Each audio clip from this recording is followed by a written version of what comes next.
কবুল না বলে আপনি হুন্ডার হরন চাপতেছেন আমি বুঝতে পারছি না।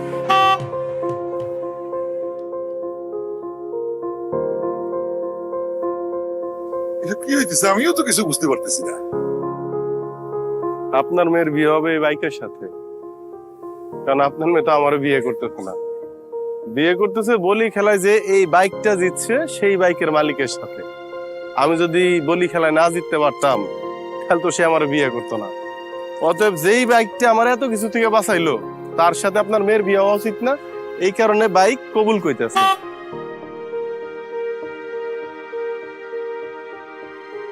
এরকম করে কথা কইেন না, এতগুলা মানুষের সামনে আমার আব্বার আর আমাকে শুরু করেন না। আপনার অনেকগুলা সুযোগ চাইছেন, আমি দিছি না।